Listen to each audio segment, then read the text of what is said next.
Welcome to the Collingwood Rant. I'm Sly. And we've stopped them again, Spook. What a bunch of losers that Richmond Football Club is. We have consigned them to, what are they, 12? Oblivion.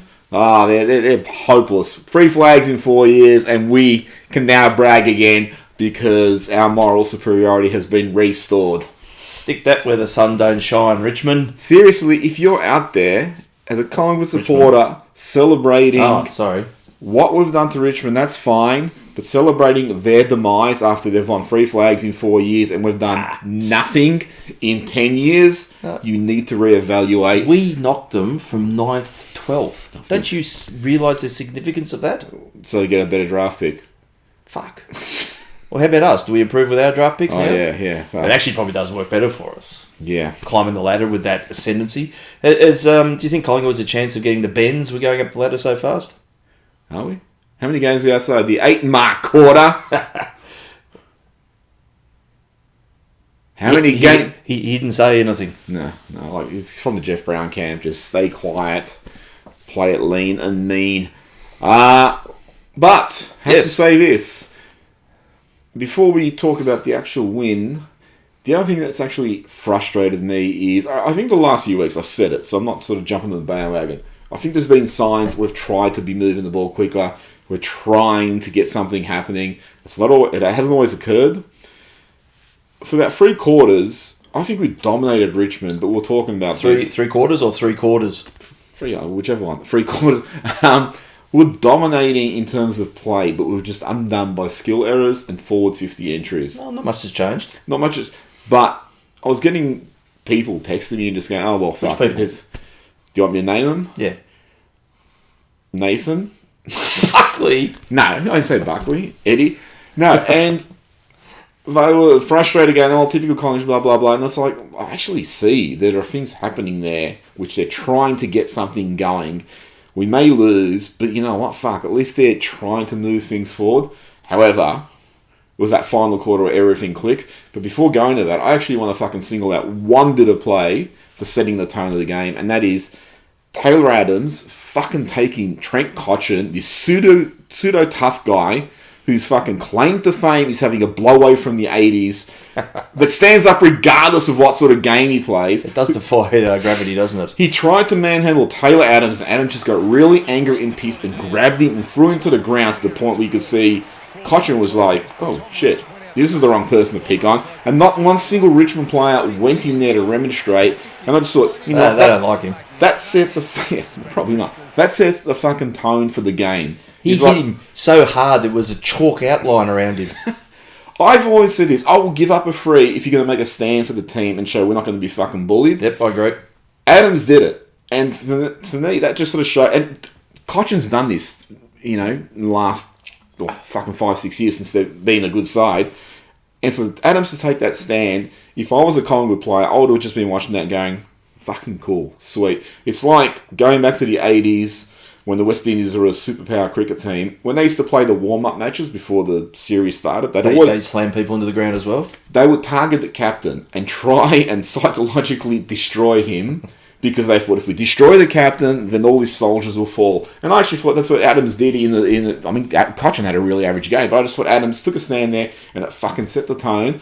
And then from that point, we had some really good endeavour. I agree. But I'm going to throw out some that wasn't so good. Brody Grundy, what the fuck is going on there? I can't honestly answer that. I mean, do we have to ask this question every week? Look, I didn't think he was terrible, but for a bloke on what he he's got $4 million a year. He personally has driven out 9 players from that salary cap. That last quarter of his was brilliant.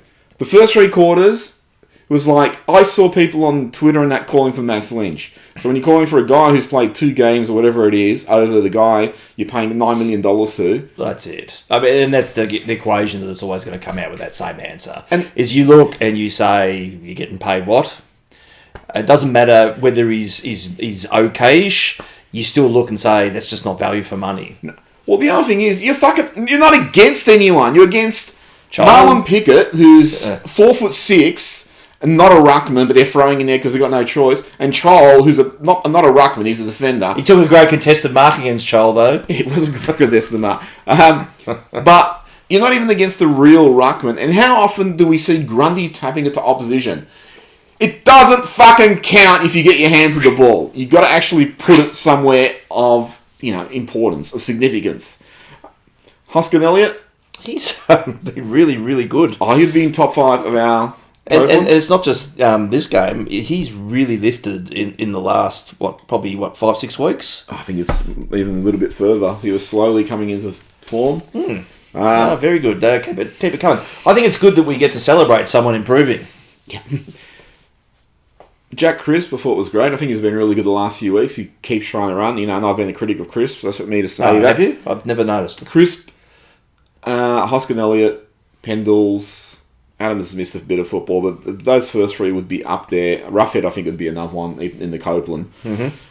The Goey, quiet, thrown forward, looked dangerous. Very much so, yeah. I mean, his best skill is inside that forward line. However, though, I do see the logic of trying to get him midfield time. Do you think his ticker's up to it? Has he got the gas, the tank, endurance. the endurance? Has he got the tank treads? You don't mean the carriage, you just mean the Has he got the nitrous oxide coming out of his nostrils? I don't think he has quite yet, but I mean, you work up to that. But that's what you're playing off against. If you can see what he can do in a confined space in the forward line and translate that to be a consistent deliverer of that sort of bullockness in the midfield, you've got a major asset on your hands. I got to give Robert Harvey credit because someone has to. De Goey wasn't working in the midfield; he threw him forward, and it was a pretty good move. Again, I just want to congratulate Harvey too. That was the best win of your coaching career. Yeah, well done, Harves. Jack Magden. You're going to pull up that kick, aren't you? No. It's all come down to that kick. No, well, his career is a bit more than that kick in his game. I think, there's elements of his game which were good. He should have been a little bit smarter in relation to I think that's the key thing there. It's just that lack of football smarts. He's not a real damaging prospect. He has some good, but his moments of... what's a polite word of saying? His moments of Carlton. Yeah, his moments of Carlton... we're playing Carlton. Really quite impressive moments of Carlton. However, though, he is a cog at the moment that you can't drop. And literally you can't. I don't think you can drop him. Who's going to come in? How? Oh, well, yeah. But even when he comes back, he's going to be underdone. I think Madge is still here for a few more weeks yet. Dunn retired last year. Are we doing this now? The flying high shtick? Sadly... I don't think he's playing for us anymore. Wind changed quickly, and Will Kelly was injured. Did that come as a complete shock? It came as a complete shock. So it was a quad I don't know what it was. I really don't. Did the wind change? I don't know. Was there a rampaging dandelion on the field? I think they cut the grass as low in the section, and he tripped over. So yeah, maybe it's that the earth was rotating too fast at that particular moment.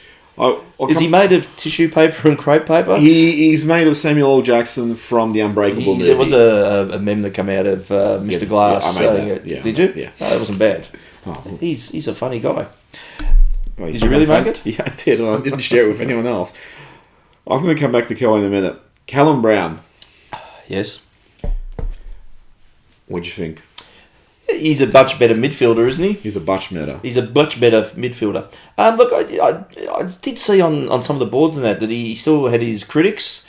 I thought he was fairly consistent throughout that game. Beethoven had his critics. Did he? Let's see if they can name 3. I thought he was really good. I mean, it's not flawless, but which fucking player was, whatever. I thought he was really good, and you know what? What a shock when the coach dropped him for a few weeks to run around in the VFL, rediscover a bit of touch, and then he brought him on, I think, once or twice in the VFL too. And then brought him up to play the position he's best at, the midfield. Yeah, there's a few blokes this week who played in their best positions. Oh. And it was a bit of a difference. I don't know. So we'll jump to him, Trent Rusco. Trey Rusco, his brother Trent. Fuck, we haven't picked him yet. It's Trent now. Geez, how good was he? He was fucking great. He went from, I'm not sure what you are on the forward line, to quite aggressive. I mean, there was He two. was angry. It was good. He was just like... Roscoe was angry that day, my You remind me of episode of Smallville when the bus was coming towards Clark Kent and he just braced himself and he fucking let the bus hit him and just fold around him. And that was Roscoe and a few of those that side hit that had the ball spill forward in that last quarter was superb. And there was also that really sort of composed panic snap out of defence. It was a bullet sort of kick that found a toe. We goaled from both of those. You know, I was impressed with him as a defender. I didn't think he had it in him. So let's go to this. You look at sliding doors opportunities. Callum Brown, he has a lot of critics. And you think, well, he's been played as a fucking high half forward, defensive half forward under Buckley for a couple of years. He's played everywhere. Yeah, you know. You get guys like Tom Phillips and Josh Dacos who had breakout seasons in the wing and then suddenly they're defensive half forwards. You get someone like Rusco who was recruited as a defender and now he's been thrown forward. And the other one we'll go back to was Will Kelly, as a junior, was a defender, but now he's a forward. I mean, I'm hoping Robert Harvey, who seems to be correcting actually some of these fucking injustices, will actually put Kelly back as a defender and he'll be groomed as the roughhead replacement if he can survive. His body can survive the rigours of football. Look, I seriously hope he does. I hope he does too. He's a good size, he's mobile. He's just easy broken at the moment. He's Mr. Glass. You should actually get someone to make a meme up about that. A meme? A meme? Is a meme or a meme? A meme? Thanks for the memery. But you think about how many players have not developed over the last 3 years. Like hair in funny places. And also ability and talent on the field. Yes. Because they have been... I don't want to use the word misuse, but they have been fucked over by being played in the wrong positions or being asked to fill roles that they're not good at filling. And so they've struggled, and then people have maligned them. And now you see, okay, well, I mean, the thing with Brown, there were critics who are people, still criticising Brown. He's been back in the midfield for one game, and people still want to fucking tear him down. I mean, this is the one thing I've always said with players. I don't give a fuck who they are. Once they're in the black and white stripes, regardless of how I assess them, I want them to fucking come up and prove me wrong if I feel they're not going to be good, because any player who's a good player is a benefit to our future. And any improvement, doesn't matter how marginal, it's still improvement. And it really shits me that you get our supporters who will claim we're negative, but will take glee out of going, well, I told you that guy was shit. It's like, well, you're a fucking genius then. Well done that you are celebrating a misery for the football club. Oliver Henry. Geez, he came into it in the last as well. I mean, I think, apart from the fact that everybody lifted in the last, but I mean, I was, again, there's a couple of marks, easy sort of marks that he dropped in those first couple of quarters that I'm thinking, here we go again. But he started to impose himself a little bit, took a couple of nice grabs, kicked a goal. He did kick a goal, didn't he? He did, yeah. No, he didn't. He took that grab and he went for the sort of top and he missed. That's it. He had a good attempt at kicking a goal. He would have kicked it in his head, though, I think. Well, I don't think there's enough room for goalposts in his head. Yeah. I think, though, what he showed, and also Josh Thomas, who I think has been better the last few weeks too. But I think what's the word I'm looking for? I don't know. It's not coincidence. No correlation. What are we all leading back to here? Was everyone improved in the last couple of weeks? Oh, because you don't say because Buckley's gone. No, because we get accused of celebrating that. Okay. No, I was actually going to say, once you get that ball movement and it starts bringing the forwards opportunity, obviously these guys who are shut out when you move the ball so slowly and there's congestion that floods back and you don't have a chance to crumb and rove the spillage and all that. Now that the ball's moving quickly, there's opportunities there. And you saw that everyone was started coming into the game. So it was irrespective of whether it was, like the two Goey plays. There was one which he marked. Nice mark, Callum Brown. Beautiful grab in the centre. From an Adams handball, I think it was. Kicked it to the Goey in a goal. But then later on, I think it was Pendlebury and the Goey grabbed the spillage, burned off his opponent, and then found Murphy loose in front of the goal. Yep. So it just shows that, like when you're moving the ball quick, the opposition can't flood back. They can't double, triple, quadruple team players. Opportunity comes. So it's like, why, here the commentators going, oh, well, Harvey might be wondering, well, where's this been the last few weeks? And then they go, well, Nathan Buckley's probably wrong, where's this been? Well, it's like, well, Buckley had 3 years to correct it, so I don't really have any sympathy there for why it wasn't working under him, because, hey, you had plenty of time to fucking fix it. And as you say, it'd be easy to sort of mark down the first three quarters that why doesn't it match that intensity and beautiful ball movement of the fourth quarter. But I think, as you said, the endeavour was there. They were trying to move that thing. It was the skills that was letting them down. If you could connect like they were connecting that fourth quarter, we would have blown Richmond off the park. I think, and, you know, if it came down to measuring endeavour, that it was not. And it's the same in the St Kilda game. There wasn't a want for trying. It's just they couldn't pull it off. And the fact is, if it starts, and you can see that once you started getting those connections working, the confidence of that group really built. Actually, for the first time in a while, when they got close, I'm thinking, we're going to pull them over here. I don't think it was a case of, oh, fuck, we're going to lose this one by 5 points. I actually felt for the first time that we could do it. And that's almost like the same feeling I had last week, probably maybe about 5 or 6 minutes to go in the St Kilda game, thinking, it's an incredibly unlikely win that could be coming up here. And it's good to have that sense of investment and belief in them again. And I don't want to sound like it's a wanky statement or anything like that, but there is a subtle difference evolving here at the moment. I think there is. And I think that's just, again, it engages your enthusiasm. I think there's some purpose and intensity. Or maybe it's just we won and we always just mask everything over and think that the world's wonderful. Well, you know, you can...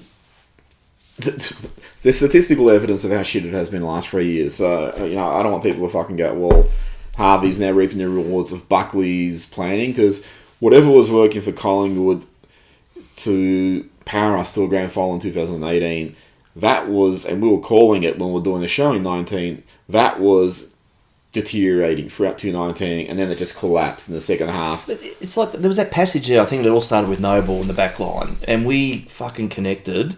And it looked like we'd set the Wayback Machine to 2011 again. The way that, like, Richmond just couldn't get near us. And every fucking possession there was clean as. The thing is, too, you can see, like, Richmond players dropping their heads. And the thing is, sorry, I'm going to besmirch a great player. I mean, Dusty Martin's a great player, but the way Richmond's set up is they allow him to drift forward of the ball unopposed. So when Richmond get forced to turnover, he's already loose. And, you know, outside of Matthew Lloyd, most commentators don't call it out. Matthew Lloyd has called it out for several years. That he basically just runs forward of the ball regardless of whose possession it is. He's a cheat. Yeah, well, that's what Lloyd said. I didn't want to say. But when we were running over the top of them, that he couldn't get away with doing that anymore. And you could see their whole structure was starting to dissolve, and it was just like players looking around going, what the fuck do we do? Because this is not usually what happens to us. This is usually what we do to other teams. So I thought that was great in terms of actually having... You can have wins which we've had in the last couple of years, which have been good, but can be attributed to like one or two players. Even if you go back to the really good win against West Coast in the finals last year, or in the final last year. It's one of the great wins of all time. Yeah, but that felt less cohesive than what we felt in the last quarter here, where it just felt like everyone clicked, everyone was finally on the fucking same page. You could not cite one bad player. And then you get players like fucking Isaac Quaynor on Dusty just absolutely blitzed him. You know, this is a young player. Braden Maynard's been fucking magnificent ever since Buckley announced his resignation, pretty much. It's no coincidence there, is there? Oh, I didn't say anything. But they're best mates. We saw them hugging on the way out. I'd hug him if he was leaving too. But you saw like players sort of going above and beyond, and you're thinking, these players are now finding purpose in their role. And that role is defining what they do, rather than the shapelessness that we fucking had pervade the side for the last 3 years. And prior to 218, the 6 years prior to that, you know. And this is what shits me when people talk about Buckley's reign. It's like, oh, I don't understand why they're sacking him. And it's like, you had one good year out of 10. Not 7 good years out of 10. You had one good year out of 10, which was 218. The 6 years before it was fucking shit. And the 3 years after it was shit. And that 1 year papered over the cracks, something chronic. Oh, yeah, which is what you said for quite a while. What about, though, with Richmond? They had a lot of big names out. I mean, you can only beat who's on the park in front of you, but is that a factor, you think?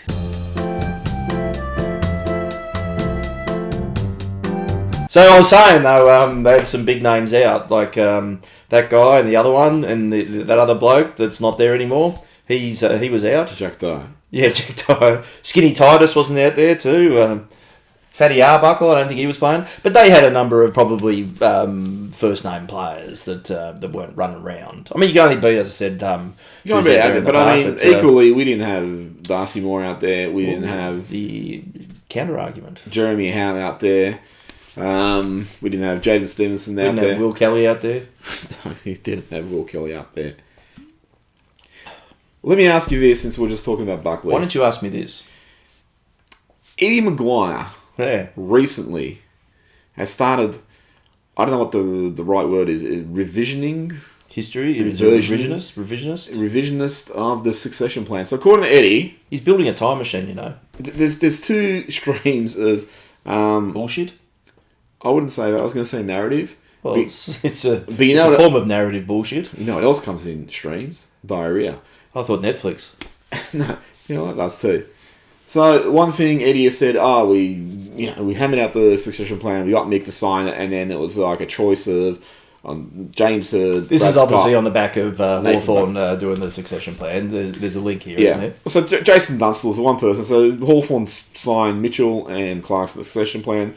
Jason Dunstall is one person who's coming because it doesn't work. You look what happened at Collingwood. You look at what happened at Essendon with Rudden and Worsfold.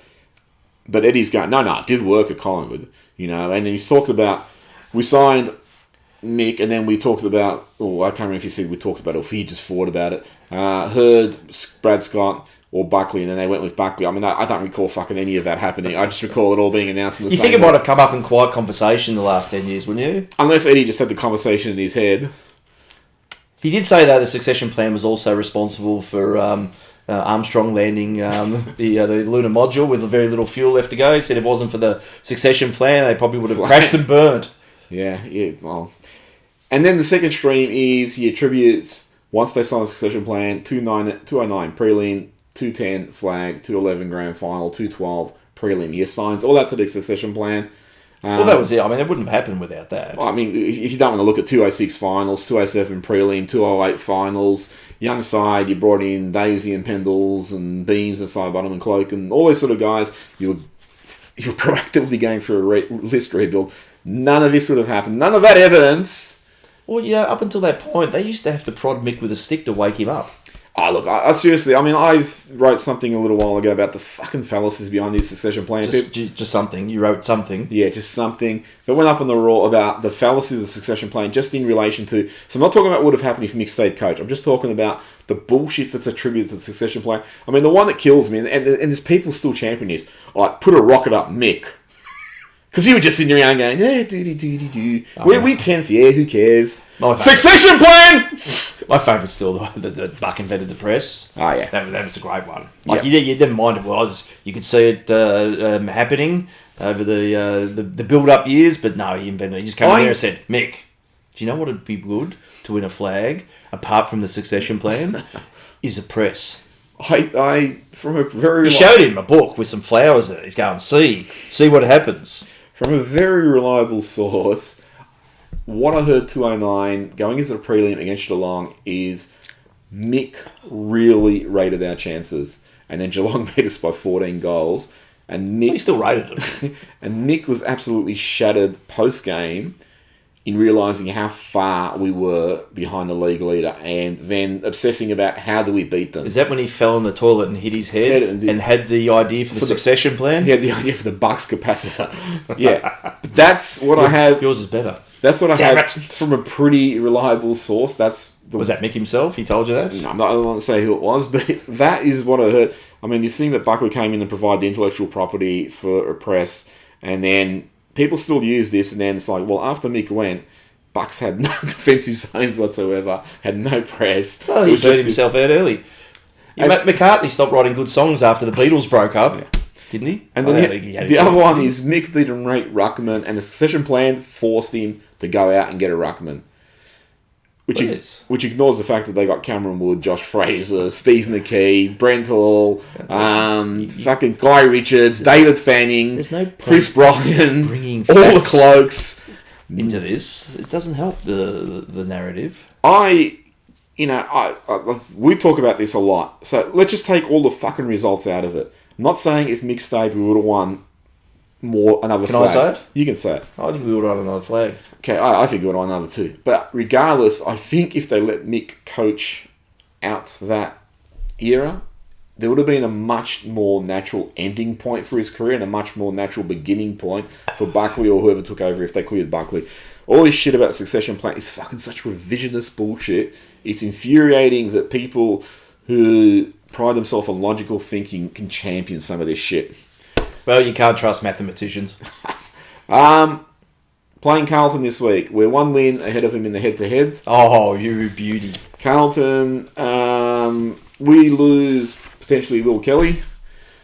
I think he's lost. He had the glad wrap on his leg at the end of the game. Did you watch the VFL game? No. I watched the last couple of minutes, but I don't think that counts as a whole spectacle. It meant to be a ripper game. I watched the second half. It was a pretty interesting game. We dominated to an extent. Richmond over Rant. There was a strong wind, as there often is at those VFL grounds. A mighty wind. Yes. Good movie. And last quarter, Richmond sort of dominated the opening, and then we overhauled them. We had probably a couple, I'd say they were questionable frees. They were there, but in the context of the game, it's pretty hard. There's generally nothing much. There's a lot of questionable frees at VFL level. I think that's where they practice the ones that they execute in the I can't remember the Richmond defender's name. There was one where Collingwood kicked the ball forward and he was on the goal square and he punched it through for a behind, and it was called deliberate because you can't punch it from that distance. And now that's the fucking rule. So that's unfortunate. I think the rule's stupid. You should be able to do that. Stupid rule. Stupid rules. Ginnivan kicked 4. I think he kicked 3 the previous week. Kicked 11, I think, over the last 3 weeks. Yeah, and he was named in the squad for this game. So he's thereabouts. He'll be in. He'll be in like Flynn. Who did he drop, though? Apart from Kelly. I don't know. Kelly would be going. You think Howe is meant to be coming back, but surely they'll play him in the reserves. But they didn't bring back Taylor Adams through the VFL, which would have seemed logical. But Adams hasn't been out as long as... What's his name, is he? No, when did he go out? It was the start of the year. Did he... He went out, but he came back for a game and then went out again. Yeah. It's like a revolving door policy. Carlton's bringing back Charlie Curnow. Again? Through the VFL. Carlton's struggled. Cripps looks... I mean, they're talking about like Carlton should rest him for the rest of the year. That's how badly he's looking. So you can key him in for a 48 possession game. Sam Walsh, brilliant fucking form. What are your thoughts in relation to... We'll lose by 80 points. I don't know. There's that adage about you take your last quarter form into the next week.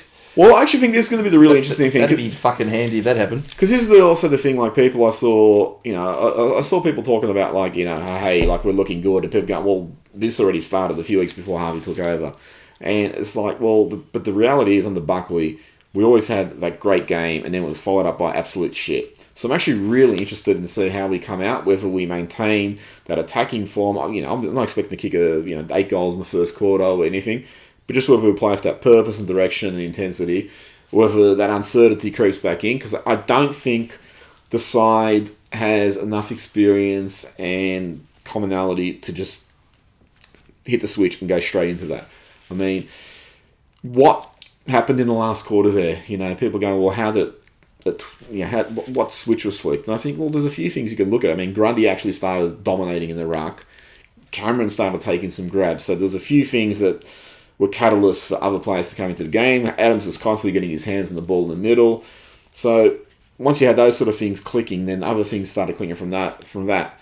Now, you need those to click from the beginning. It might not happen because that's fucking football. You don't know what's going to go on. So who knows? Just interested to see what sort of Collingwood comes out. We generally have had a decent record under Harvey against Carlton in the last few years. Under Harvey, we have not lost to Carlton. That's a good point. Yep. You can't buy those stats.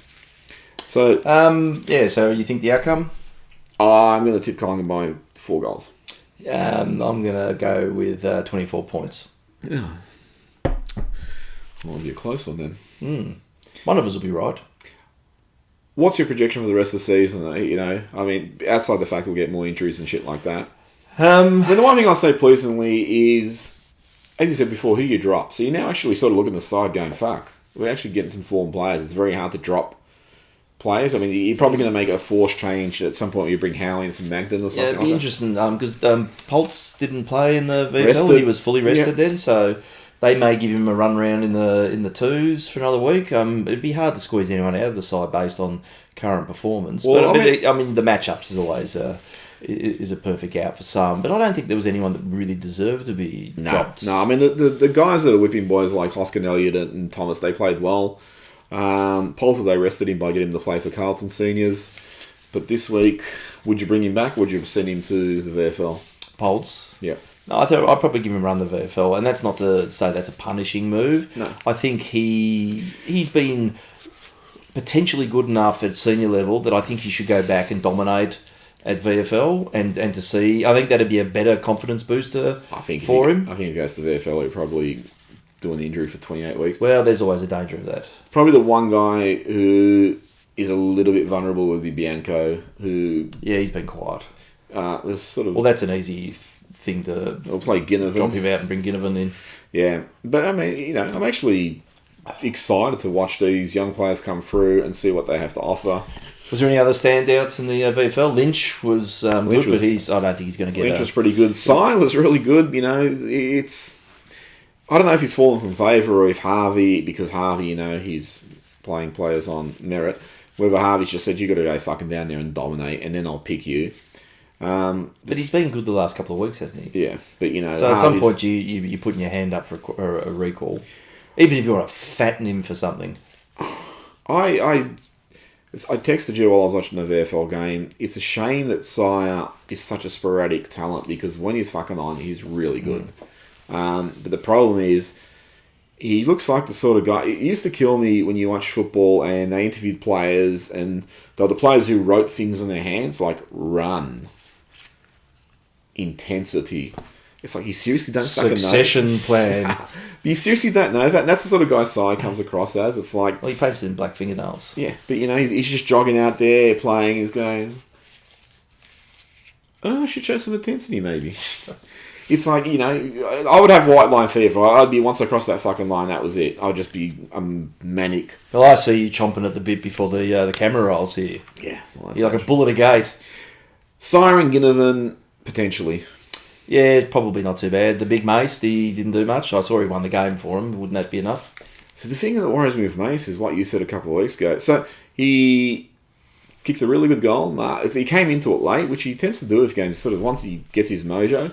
He tried to run down a Richmond player, but impacted it enough that it forced a turnover. But the thing you said like a few weeks ago, he's his prize asset, which is his fucking accuracy. It just seemed to desert him. There was one mark he took like pretty much on top of the goal square on a little bit of an angle, and he missed. So his confidence seems shot. It's almost like he's been told something. I just think he sees Cameron playing there and just going, well, it's hard enough getting this spot, and the few times I've gotten up there, I mean, sure, you'd know. As an older footballer, you'd know if your career is coming to an end. And I mean, and the other thing was physically, I don't know. He might know his body's just packing it in. I know he hasn't played football his entire life, but who knows the shit he's gone through to get to this point. He might just be going, well, fuck it, I feel 38 already. Yeah, it could be. So I don't know. Do you know what we need to manage him? Succession plan. Yeah, succession plan. We have it. I mean, Darcy Cameron's. Yeah. If it wasn't for getting Cox, we wouldn't have won the flag in 2010. Did you know that? That's a good point. Something for you at home to mull over. Yep. Congratulations to the VFLW side who... Yeah, they're in a Grandy. No, another Grandy this week. Yep. So who they're playing? Who ended up? I don't know. I did see it was either one of Geelong or St Kilda, which was... I think it was Cox. Mason Cox. It's Poetry in Motion at Collingwood, facing off against one of those two. I actually didn't even see who won at the end of the day. I don't care. I did see that game was on after hours. I watched a bit of the... So that means they're undefeated the whole year. Yeah, they are undefeated, I believe. Yeah, for the... Well, it would be the Collingwood way now to fall short. There's no challenge system now. But yeah, no, good luck to the VFLW. Yes. Hopefully they're going to come up with the goods. I think Chloe Malloy's playing with them. Yeah, I saw her down, yeah. So... yeah, it's nice to have a little bit of class running around there, and hopefully she'll kick the sealer, and they'll come home with back-to-back flags. That's when's the last time that happened in Collingwood? It 35, 36. Yeah, it's a long fucking time ago. Oh, that's why it was such a great club. And But however, moments like this can build a new destiny. We can be forging something special here. Yeah. Maybe everyone else will look back at them and say, fucking hell, maybe we should have a go at that. I think... You know what that could lead to? A succession plan. Well, that's what I was going to say. If we win the flag, another one off the VFLW side, we should have a succession plan to get that coach out of there. Yep. Congratulations also to Ash Barty, who won at Wimbledon. Wimbledon? At Wimbledon. Wimbledon. Ah, fuck off. And the other bloke, he won one again. Novak Djokovic. Yeah, no, the other bloke. Alcott. Oh, Dylan Alcott, sorry, yes. Congratulations, Dylan Alcott, too. It's a great competition, that one, where 4 of them turn up. It's, you can only beat who's ahead of you. But, yeah. Anyway, subscribe, like, leave comments. Hate mail if you're a big Alcott fan. Or if you're a Quarter or a Jeff Brown fan. Oh, was there any updates this week? I do have any more quotes? I did have this email from Jeff Brown. Did you? Yeah.